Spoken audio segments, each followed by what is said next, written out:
During World War II, he barely escaped Black Sunday in Krakow, Poland, when 8,000 men and boys were taken into custody by the Nazis. Almost all of them were killed. If he had been captured in that roundup, then we never would have heard of him again, because almost all of those 8,000 were slaughtered. 1946, he's 26 years old, and he is ordained as a priest. 1958, he's appointed auxiliary bishop of Krakow by Pope Pius XII, and then bishop of Ombi. This would be somebody who's on the fast track where they so I put that in there because kind of the Catholic Church really changed radically within the lifetime of a lot of us. I realize not all of us.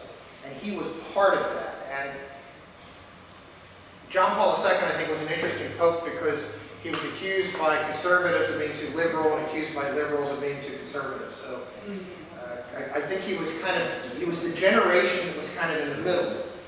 He was part of Vatican II, but he was not a young man when he became pope. 64 becomes Archbishop of Krakow. 1967 writes what is possibly his most famous document. The encyclical Human Life, which forbids abortion and artificial birth control. And those of you who were around then may recall there was some controversy. Not, as I recall, not as much about the abortion issue, but more with the artificial birth control issue. I remember there being some controversy about that. Within 1978, Pope John Paul II, he becomes the first non-Italian pope since 1522. Think about that. The first non-Italian pope since 1522. 1522, you're going back to the time of the Borgias, who were Spanish. 1979, Pope John Paul II's trip to Poland helped spark the formation of the Solidarity movement, which eventually brings communism down in Poland. The main reason John Paul II is on my list, and indeed is in the top 10, is because of the part he played in bringing down communism. And if you view that Poland was the first of the dominoes, then it was Pope John Paul II who knocked over that domino.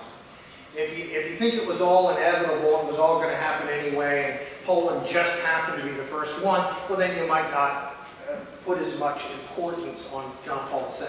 But here's a guy who goes into a communist country and speaks to 1.5 million people in Poland and speaks out against communism. I mean, this guy had guts. Whether you like it or not, this guy had guts. And we know what happened as a result of it.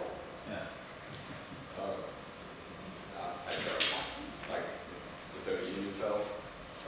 Yeah, that's coming, but I don't want to bury the lead.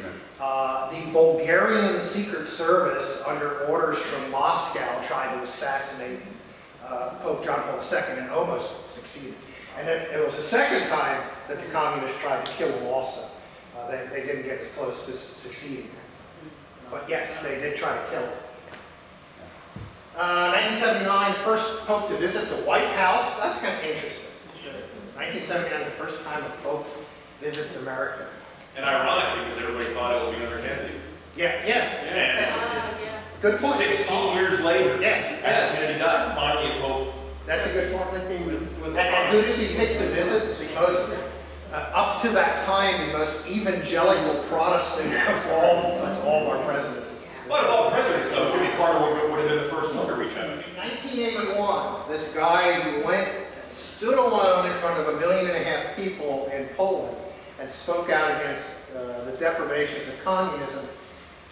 There's an assassination attempt against him by a Turkish gunman.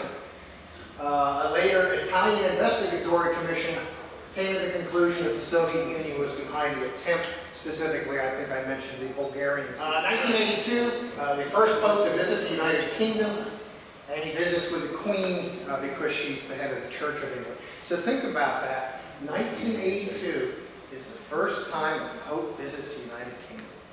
So they were still ticked off after all those years in 1982. Galileo is pardoned by John Paul II. Isn't that wonderful? Galileo's been dead for 500 years. He was found guilty by an inquisitorial commission of heresy. And John Paul II removes the inquisitorial condemnation. Isn't that something? Finally admits the sun is the earth was Yeah, the sun. the sun. Well, according to my dad, that's probably the greatest thing, Pope John Paul II did. Well, my dad was an astronomy professor, so. But I think that's just stunning. For those of you who were in my course long ago on the Inquisition, who is the only person who can remove an inquisitorial verdict? Pope. That's it. There is no other court of appeal. The Pope's the only one who can do it. And here was a case where the Pope pardoned. Another big deal, 1994. I mean, it's like, I don't even have to talk about why he's on this list. It's like, now we're getting to the point where every bullet item is a reason he could be on this list. Establishes official diplomatic ties with the state of Israel. I mean, he goes to America and talks to the poster child for evangelical Protestantism, Jimmy Carter. He goes to England and talks with the Queen, the head of the church that pulled away from the Catholic Church. Then he goes to Israel and establishes diplomatic relations. It's amazing, amazing stuff he did. 1995, I still find this amazing, speaks to an estimated crowd of 5 million people.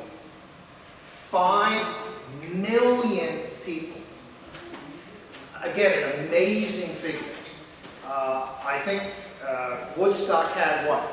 400, 500,000 at it. The Iranian Revolution, Khomeini, I think they estimated there were like 1 million people in the streets. 5 million people come out. I hope their PA system is better than this one. I just think that's amazing. 1999, visit to Romania, the first time a pope had visited an Eastern Orthodox country since the schism in 1054. That's amazing, amazing stuff. October 31st, 1999, now here's a really important one. Okay, Eastern Orthodox Church of England, Israel, yeah. The Joint Declaration on the Doctrine of Justification is signed by the Catholic Church and the Lutheran Church, and I diplomatically use the word seemingly bringing the Catholic Church closer to Martin Luther's view of salvation by faith alone. Steve, can I get an amen from you? Amen. Thank you, Steve. Thank you, Brother Steve. I'm not sure he did it on Halloween. But that's Revelation. That's the day that Luther attacked the 95 Theses of the first pope to visit the Wailing Wall in Jerusalem. Think of that.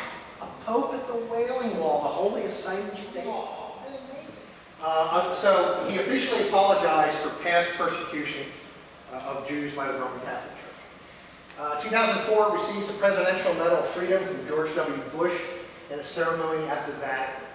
First pope to ever receive that.